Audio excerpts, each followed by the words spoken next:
ہم دنیا میں بھی آپ کے دوست ہیں اور آخرت میں بھی. صدق اللہ العظیم. شکریہ جی. بسم اللہ الرحمن الرحیم.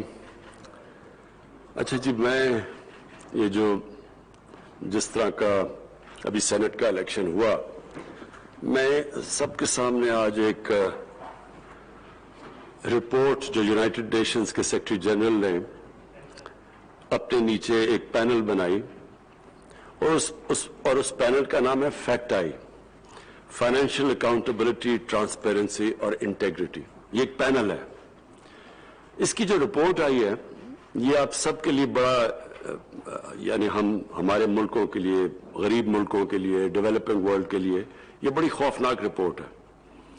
اس رپورٹ کے مطابق ہر سال 1000 ارب ڈالر غریب ملکوں سے اللیگلی منی لانڈر ہو کے یہ امیر ملکوں پہ جاتا ہے اور یہ ٹیکس ہیونز پہ جاتا ہے، جس طرح جو آف شور اکاؤنٹس ہیں. اور جو ٹیکس ہیونز میں غریب ملکوں کا پیسہ پڑا ہوا ہے، چوری کا پیسہ، وہ 7000 ارب ڈالر ہے. اور اس میں یہ کیسے پیسہ ٹرانسفر ہوتا ہے؟ یہ جو رولنگ ایلیٹس ہیں، جو صاحب اقتدار ہیں، جو یہ غریب ملکوں کے نواز شریف اور زرداری ہیں، یہ وہاں سے پیسہ اپنے ملک سے، کیونکہ چوری کا پیسہ ہوتا ہے تو وہ باہر بھیجنا ہوتا ہے کیونکہ ملک میں وہ نظر آ جاتا ہے. تو وہ جب وہ ملک سے پیسہ باہر بھیجتے ہیں تو وہ سارے وہ ادارے، جو ادارے کو چیک کرنا چاہیے یہ چیزیں منی لانڈرنگ کی اور یہ جو illicit فائنینشیل فلوز ہیں، وہ سارے اداروں کو پہلے وہ کمزور کرتے ہیں. سو جتنے بھی ادارے چیک کرتے ہیں منی لانڈرنگ، یہ ساری ان غریب ملکوں کا جدھر سے پیسہ چوری ہو کے باہر جا رہا ہے، تو وہ سارے ادارے کمزور کرتے ہیں. پروجیکٹس ایسے لے کے آتے ہیں، وہ اس لیے نہیں کہ ملک کی ضرورت ہوتی ہے، اس لیے کہ ان میں بڑی کک بیکس ہوتی ہیں.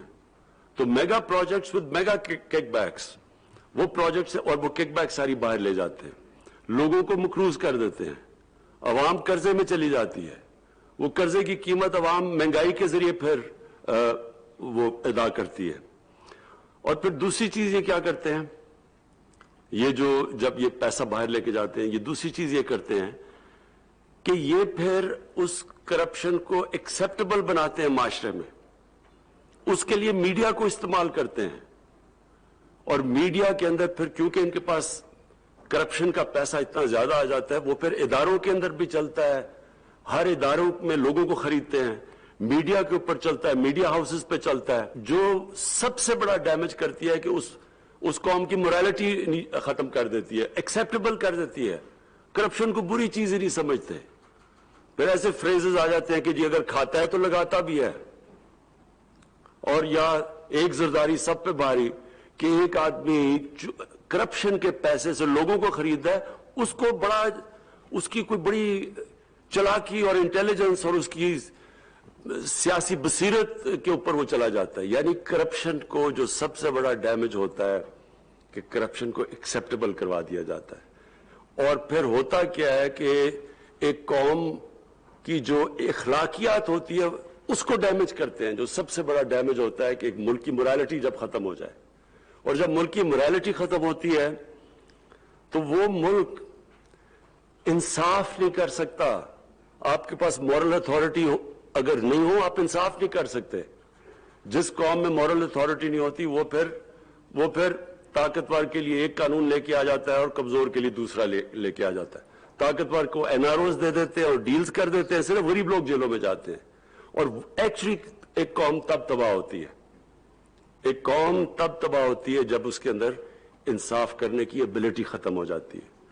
اور یہ اسی لیے نبی صلی اللہ علیہ وسلم نے کہا تھا کہ بڑی قومیں تباہ ہوئی تمہارے سے پہلے، جدھر ایک قانون امیر کے لیے اور دوسرا غریب کے لیے. یعنی جو قوم انصاف نہیں کر سکتی، جس میں قوت نہیں ہوتی انصاف کرنے کی. تو یہ جو پیسہ نکلتا ہے غریب ملکوں سے، یہ نکلتا اس لیے ہے کہ یہ سارے جو چیکس اور بیلنسز ختم کرتے ہیں، morality ایک قوم کی ختم کرتے ہیں، اس کی ability ختم کر دیتے ہیں کہ طاقتور کے سامنے کھڑا ہو، پھر ان کے ساتھ کمپرومائز ہوتی ہیں. اور ایونچولی یہ ایک قوم اوپر نیچے جاتی ہے تو جرمنی تباہ ہو گئی تھی سیکنڈ ورلڈ وار میں. جاپان 2 ایٹم بمز ایک ملک کے اوپر گرے اور وہ اس کا کیا حال تھا, دونوں کھڑے ہو گئے پھر سے. تو قوم کھڑی ہو جاتی ہے, لیکن جب اس کی مورالٹی ختم ہوتی ہے, اور یہ سب سے بڑا یہ جو ایلیٹس کرتے ہیں, یہ جو ایک ملک میں یہ جس طرح کہ ہم نے الیکشن میں دیکھا ہے, جو اوپنلی کہ پیسہ چل رہا ہے, سب کو پتا ہے, جو تماشا دیکھا ہے, تو اس سے جب اس کو ایکسپٹ کر جاتی ہے قوم, اصل میں سب سے بڑی تباہی تب آتی ہے. میں جی یہ اس سے پہلے اپنی احمد شروع کرنے سے پہلے میں صرف 2 چیزوں پہ پھر سے ایمفسائز کرنا چاہتا ہوں. ایک تو اوورسیز پاکستانیز کی ووٹنگ کے اوپر پلیز میں ریگولر اپڈیٹس لینا چاہتا ہوں, ایک میں وہ لینا چاہتا ہوں شروع میں, اور دوسرا کہ جو ای وی ایم مشینز ہیں, ہمیں اب کلیئر ہو جانا چاہیے کہ پاکستان میں جس طرح کے الیکشنز ہیں یہ ہم اب نہیں کر سکتے. ہمارے جو الیکشنز ہونے چاہیے وہ اب جس طرح امریکہ میں آپ کے سامنے وہ ٹرمپ کے الیکشن کی مثال ہے کہ جتنی بھی کوشش کر لی, ایک چیز نہیں وہ ڈھونڈ سکا کہ وہ کوئی کہہ سکے کہ جناب الیکشن میں دھاندلی ہوئی ہے, ادروائز وہ سارا الیکشن انال ہو جانا تھا. تو ہمیں اب پاکستان میں ایک ٹرانسپیرنٹ الیکشن کے لیے ای وی ایم مشینز ٹیکنالوجی کا استعمال کرنا چاہیے, اور میں اس کی ریگولر اپڈیٹس لوں گا, کیونکہ میں کیبنٹ کے اوپر میں چاہتا ہوں ہمیں اپڈیٹس ملے اس کے اوپر کیا پروگرس چل رہا ہے, کیونکہ یہ نہ ہو کہ ہم پھر کہیں کہ جی جب ٹائم ہے جی ہم تیار نہیں ہیں ٹیکنالوجی کے لیے. تو میں ان 2 کی اپڈیٹس لوں گا. احمد پلیز اب ایجنڈا شروع کریں.